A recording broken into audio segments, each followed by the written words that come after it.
Hello and welcome to SAP Learning Academy and welcome to this tutorial. In this SAP BPC 11.0 Integrated Planning tutorial, I will be telling you about the planning model, like how should be your planning solution should be made, and I will be showing you some scenarios. Actually, I will be telling you about three different models that you can follow based on different situation and scenario in your planning solution.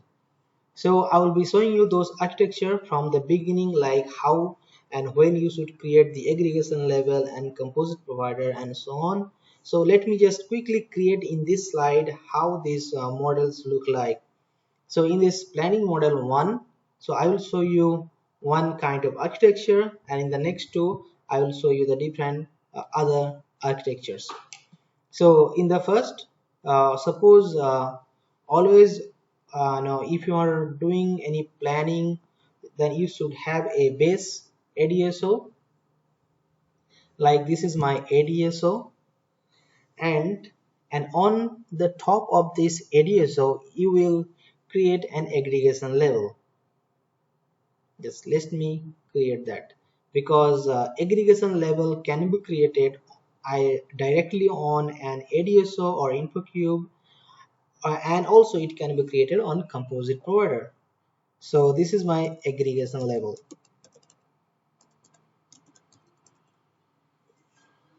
So this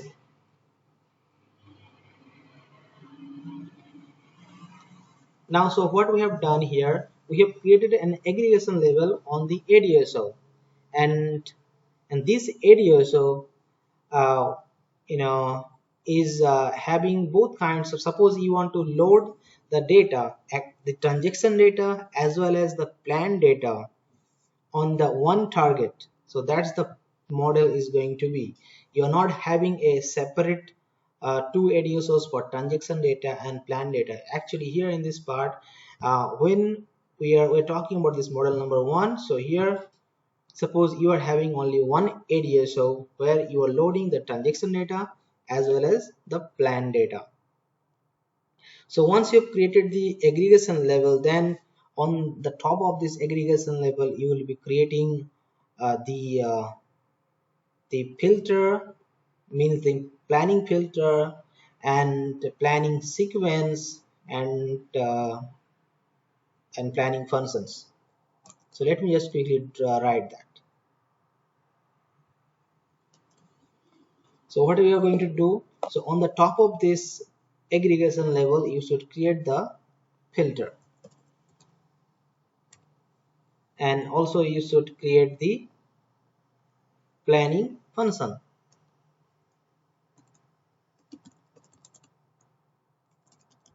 And once you've created these planning functions and filters, and you should create the planning sequence.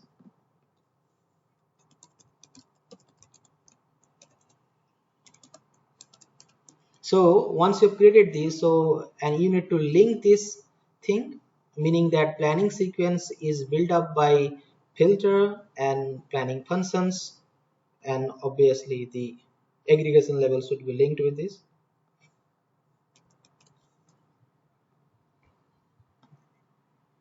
So I'm drawing it the way the solution will be built, so that you can verify and you can check with your solution how it should be built.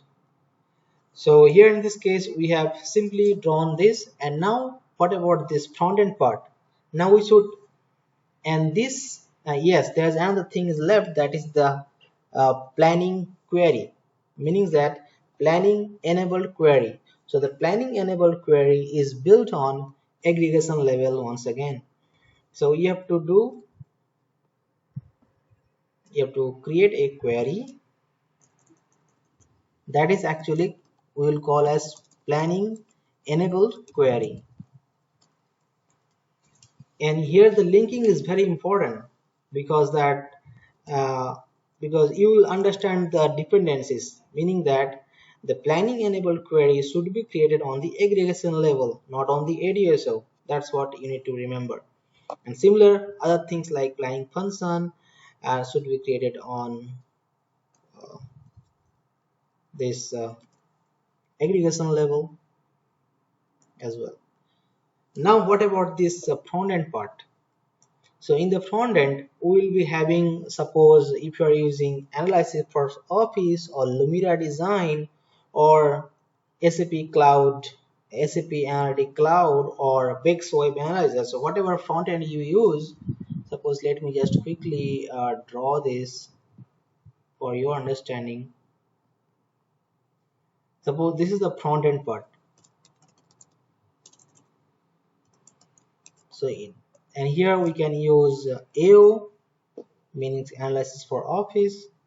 We can use Lumira, Lumira Design Studio, or we can use SAC as well, and also we can use Wix Web Analyzer. So there are multiple front end that is used or can be accessed here.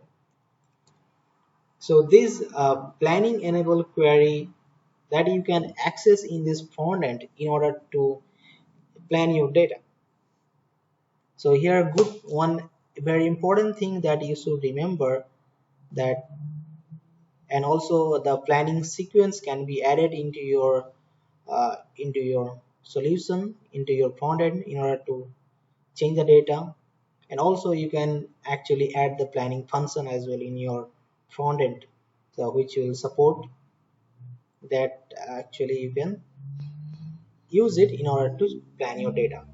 The important thing to notice here that here you're using only one ADSO at this part.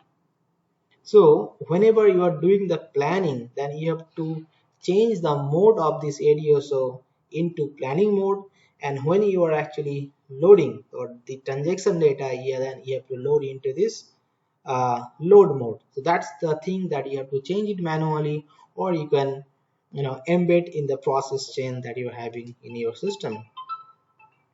And now we will move quickly with the plan, the model 1 and 2.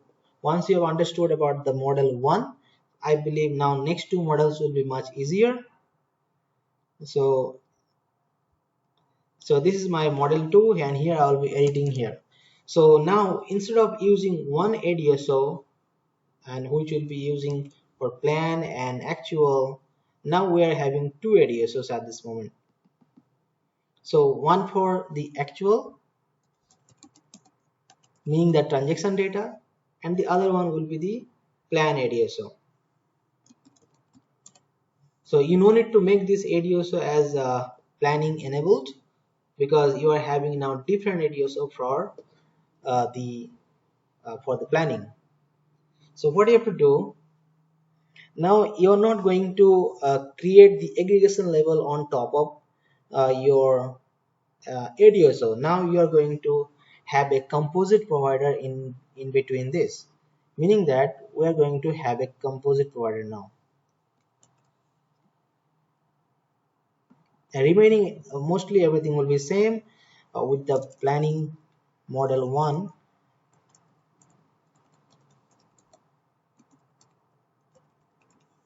So what we have done, we have just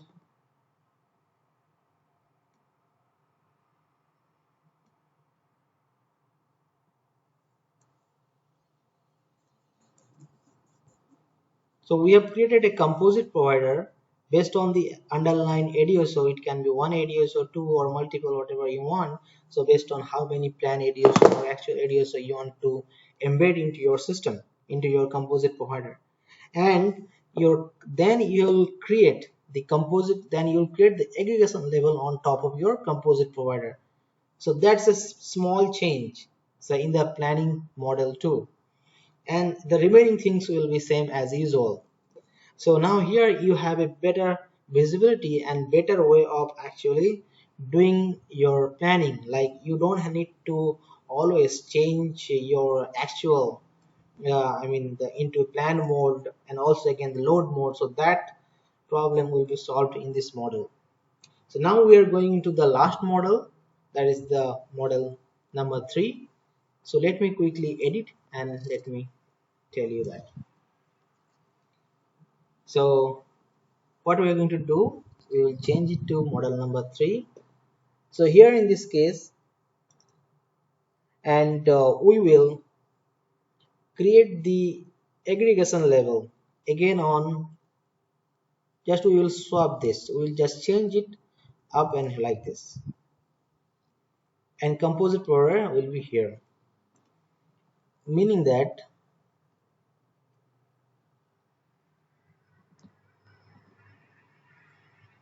just let me explain you that what I'm going to do here. This is another kind of solution, and here you will be creating the, you can have multiple ADSOs, underline your, and you will be creating different aggregation level for different targets. This is aggregation number 1, aggregation number 2. So based on your underlying ADSO, you can create multiple and obviously you need to remember that aggregation level is created based on your plan ADSO. So you are having two plan ADSO and you have created two aggregation level, and these two aggregation levels are added to a composite provider.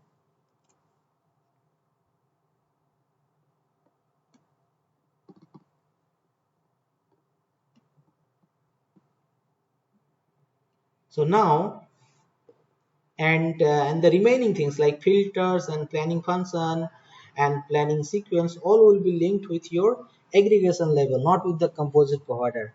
And what we're going to do with the composite provider is the query. Very important thing to remember in this case only, that we're going to create the planning enabled query on based on composite provider, and the remaining things like filters, planning sequence, planning functions will be based on your aggregation level. So now what's changes it done in this case? So once we, and very important thing to notice that, and once you do this kind of model, and you cannot create a aggregation level on top of your composite provider again. Meaning that if I go back to model number 2, here we have created composite provider, and on top of this we can create the aggregation level. But in this case, if you create a composite provider based on aggregation level, then you cannot have the possibility to create the another aggregation level on top of your composite provider. So that's not possible. So that's a different three models that I wanted to share in this tutorial. So I believe you have understood, and if you have any question, comment, please write in the below comment box. Or if you want to know more about this tutorials training, and you can write the mail to me, and our mail details are given in the below description. Thank you for watching.